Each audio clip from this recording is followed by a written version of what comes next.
Bonjour et bienvenue dans cet entretien avec le pasteur Ange. Bienvenue à Luna. Il est visionnaire de l'Église La Vie en Jésus-Christ. Attention à la doctrine de Balaam, c'est le thème que vous abordez ce matin, pasteur. Je l'ai dit tantôt, vous êtes visionnaire de l'Église La Vie en Jésus-Christ. En fait, vous mettez en garde le peuple de Dieu contre les pratiquants de la doctrine de Balaam, en les incitant à n'écouter que l'évangile véritable.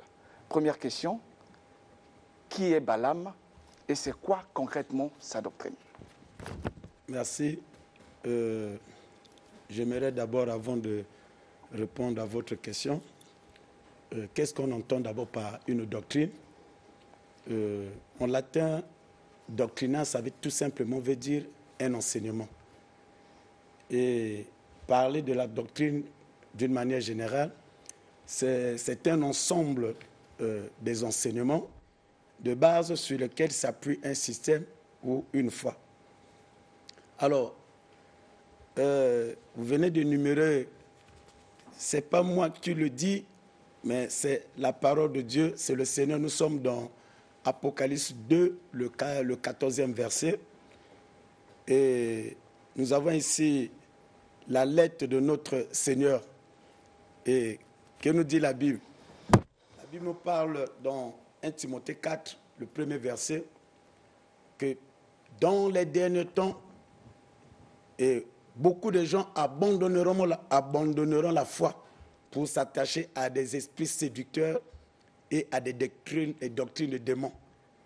Maintenant, ici, c'est le Seigneur qui attire une sonnette d'alarme.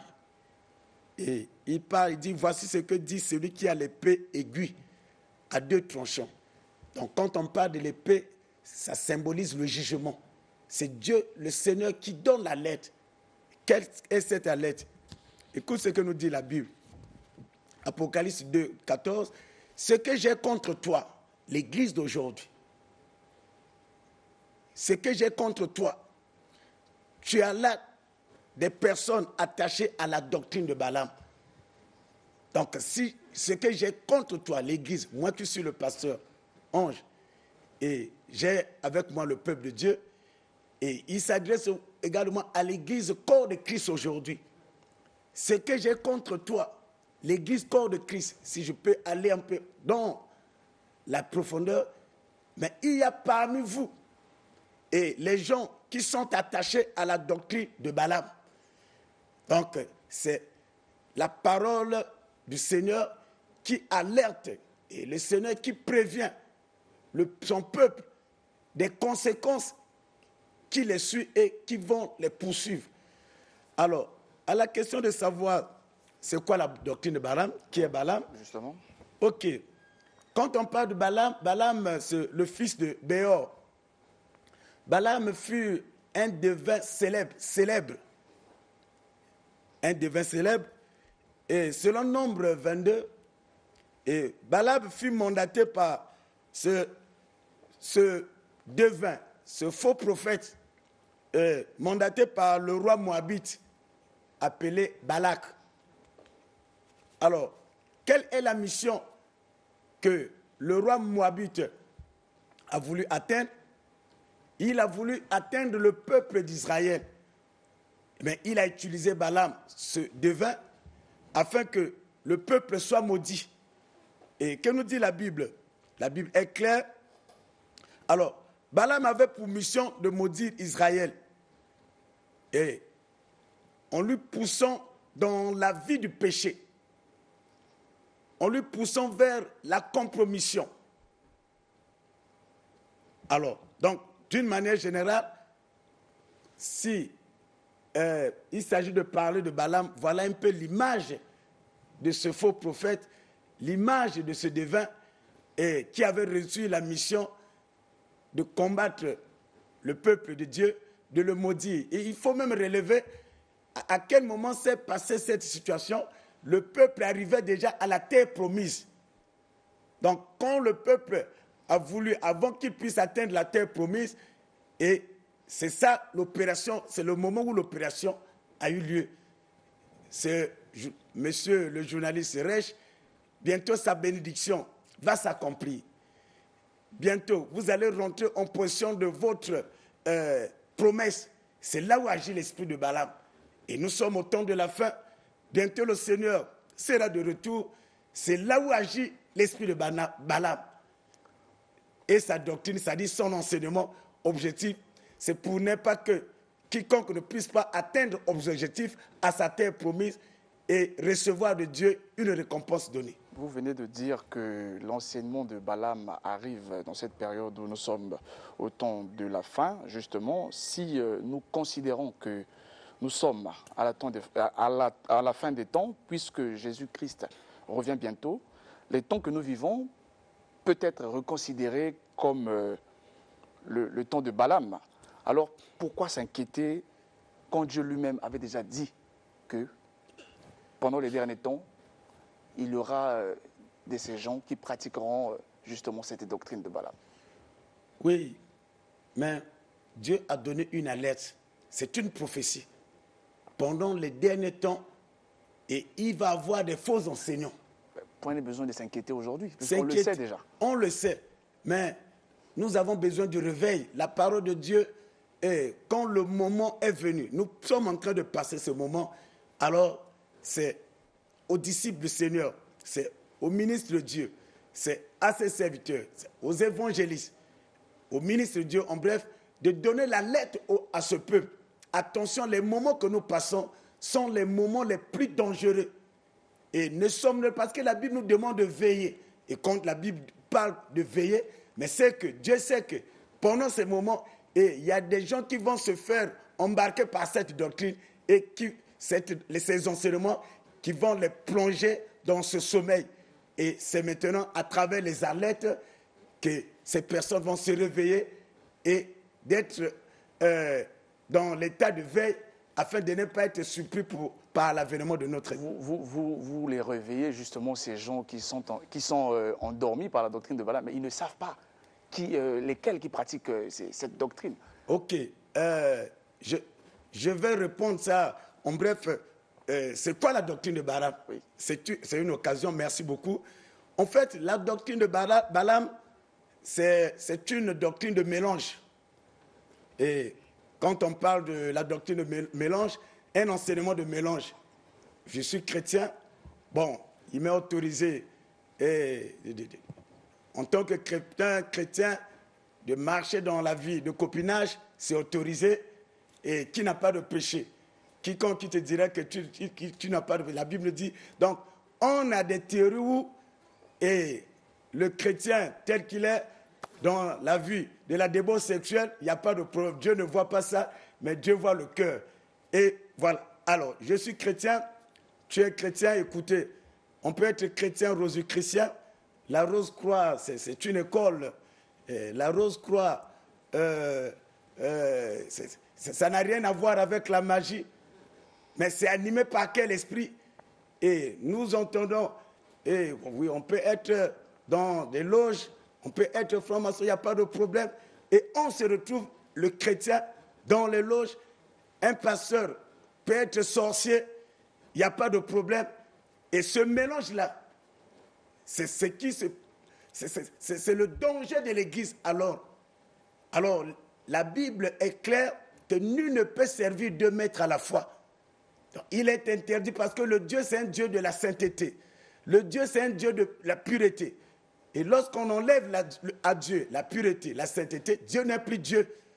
Donc ce mélange-là, on écoute cet évangile.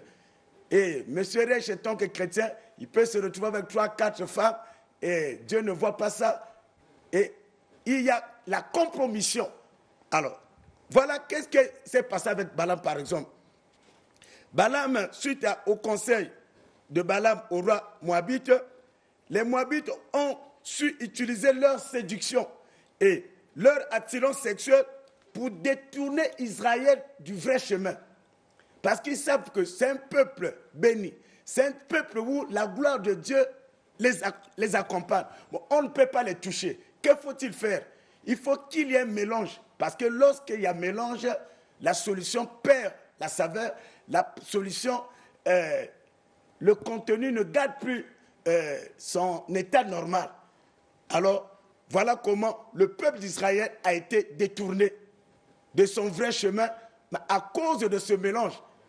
Et voilà, la technique de Balaam avait fonctionné. C'est aujourd'hui cette technique est en train de fonctionner parce que la fois dernière, j'ai assisté au plateau ici, quelqu'un dit que bon, William Branham, il est Dieu. Nous allons y arriver. Pasteur, vous nous dites ici que cette doctrine de Balaam, là, enseigne, c'est l'enseignement et les gens vivent dans le mélange et tout, voilà.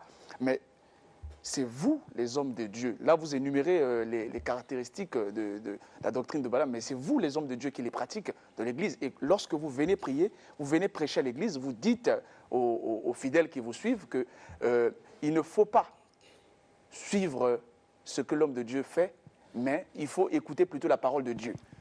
Il y a confusion, on est un peu perdu. Monsieur le journaliste, je ne vais pas aller par 4 chemins. Lorsque vous avez un serviteur de Dieu, un ministre de Dieu qui dit ne suivez pas ce que je fais, et suivez la parole de Dieu, il n'y a pas un verset qui aborde cette question. Vous avez dit que Dieu suit le cœur. Écoutez, mais c'est cette doctrine. Dans notre métier, dans notre fonction, il y a ce qu'on appelle l'éthique pastorale, l'éthique ministérielle. Vous savez que seul Dieu voit le cœur, certes, mais sachez-le que Dieu qui voit le cœur, mais les hommes ne voient pas le cœur. Donc, notre caractère a un rôle important. Et nous avons toujours dit que l'onction attire, mais c'est le caractère qui fait asseoir. Donc, lorsque j'ai un mauvais caractère et qui peut venir dans mon assemblée, dans l'église que je dirige, et s'asseoir et écouter la parole de Dieu. Moi, je fume la cigarette et je vais dire à quelqu'un de ne pas fumer la cigarette. Est-ce que cette personne va croire en moi? Même si je lui dis que ne vois pas ma cigarette, écoute seulement la parole de Dieu. Alors, ça, aujourd'hui, c'est une occasion de dire que ça fait partie les enseignements de Balaam, c'est-à-dire la doctrine de mélange.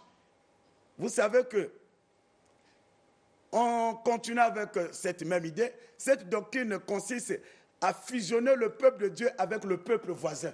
Quand je parle de peuple voisin, c'est les pratiques idolâtres. Et il s'agit ici, donc, par une ruse.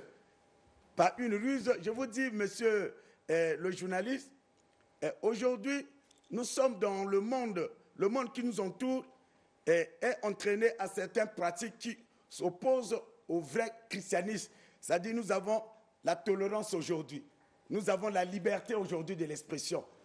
À cause, au nom de la tolérance, c'est-à-dire, tout est permis.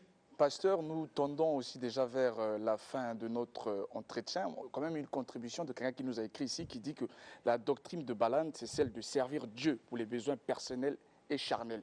Mais cette doctrine-là, je reviens encore sur cette question parce que je n'ai pas trouvé gain de cause, c'est vous, les hommes de Dieu, qui les pratiquez. Nous, on est ignorants. On se dit seulement, bon, Dieu a dit dans la Bible, mais on vous suit, vous, les hommes de Dieu. Donc c'est à vous de vous repentir. Justement, quand je prêche, au moment que je parle, et c'est pour donner cette alerte aux hommes de Dieu également, à nous les pasteurs, à nous les ministres de Dieu, et que nous devons nous repentir.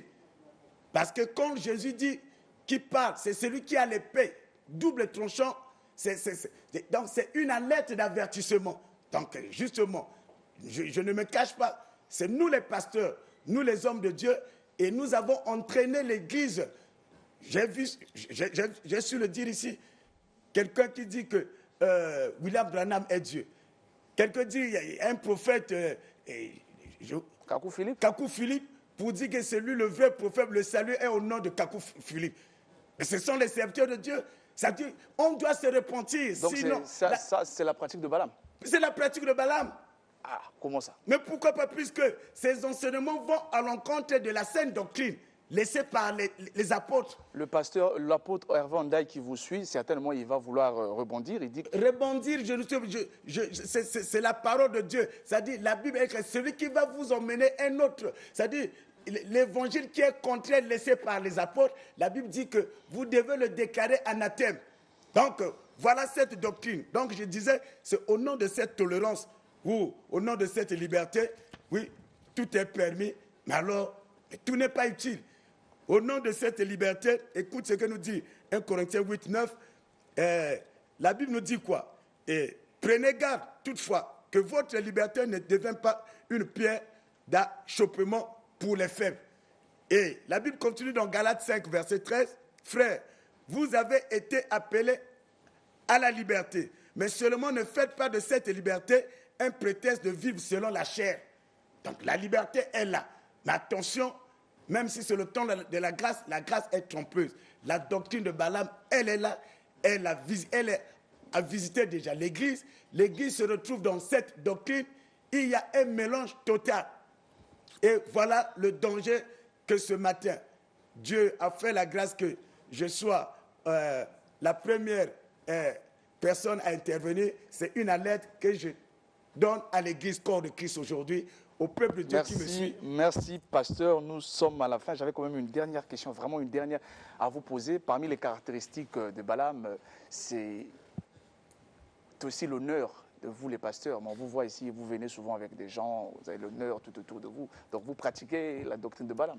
Oui, quand on parle de l'honneur, la Bible nous parle que nous méritons.